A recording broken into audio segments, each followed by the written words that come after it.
Dejjem ħadna b'mod konsistenti deċiżjonijiet li kienu fl-aqwa interess tal-poplu Malti Wawċi. Għal dan, il-Prim Ministru Mexxej tal-Partit Laburista Robert Abela f'intervista li saritlu s-Sibt filgħaxija mill-ġurnalist Fabian Demicoli f'attività organizzata li fakret it-tieni anniversarju ta' Robert Abela mindu t-tmun tal-pajjiż u tal-Partit Laburista. Kważi wara sentejn ta' pandemija l-Prim Ministru fakkar fit-tbassir ikraħ li kien hemm fejn jitlu mwiet u telf ta' impjiegi iżda fortunatament dan it-tbassir ma sarx realtà.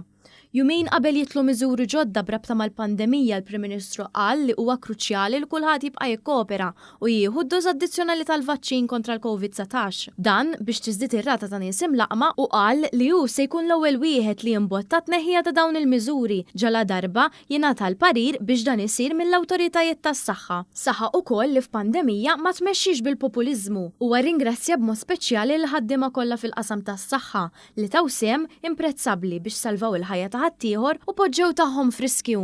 Jekk tgħidli kien hemm xi ħadd li kien perfett ngħid il-iva. U kienu l-frontliners tagħna.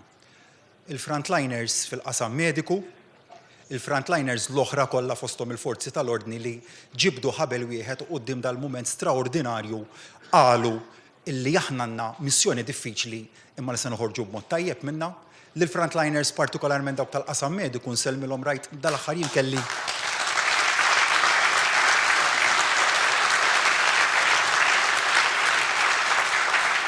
l-opportunità nżur Mater Dei fejn ħadd il-booster dose ukoll u tara li fil-festi tal-milied dan nies ma kellhomx vaganzi imma baqgħu għaddejjin jagħtu l-booster dose, jagħtu l-ewwel dożi ta' vaċċin għal min ma kienx għadu ħada u tara dedikazzjoni u l-element tal-altruiżmu li ddedikaw litteralment ħajjithom f'xhur ta' diffikultà biex jipproteġu s-saħħa ta' ħaddieħor.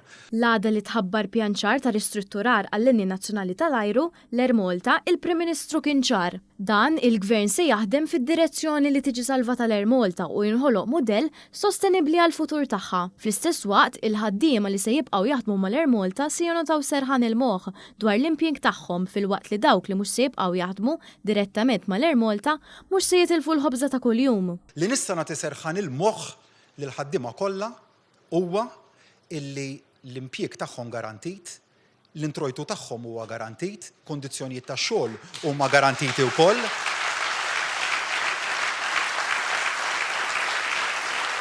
U li mhux se jiġu sfurzati jagħmlu xejn kontra dik li hija xewqa tagħhom.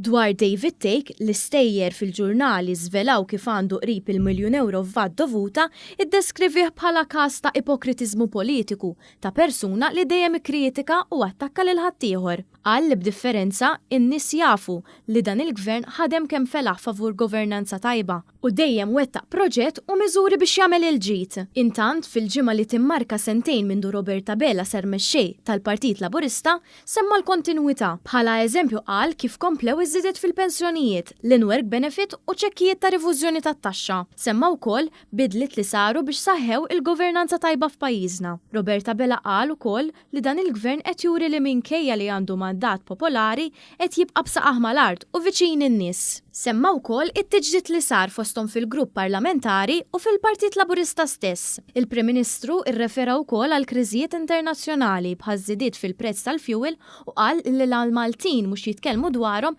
ifisser li l-Gvern żamm lin-nies protetti u refaqu l-piżijiet. Mistoqsi dwar l-elezzjoni ġenerali qal li l-kriterju ewlieni dwar din dejjem kien l-interess nazzjonali u l-iktar ħaġa importanti hija l-fiduċja tan-nies. Walhekk illum li nagħmel sejħa lil kull wieħed u waħda minnkom ejja ħa ninaqdu flimkien, ejja ħalli nuru x'viżjoni għandna għal dan il-pajjiż, nemmen li ġej żmien li huwa sabiħ ħafna għal pajjiżna għaddejna minn perjodi diffiċli u rejna li meta naħdmu flimkien bħala poplu wieħed, meta nkunu ffokati u naħdmu bħala tim Malta li jipprexxindi mitwemmin politiku, mill-kulur politiku, mill-kulur tar-razza, mill-opinjonijiet personali, meta inti temmen fi strateġija li tippremja l-interess nazzjonali, nemmen li nistgħu nagħmlu ħafna u ħafna ġid għal dan il-pajjiż. U għalhekk nitlobkom inaqdu magħna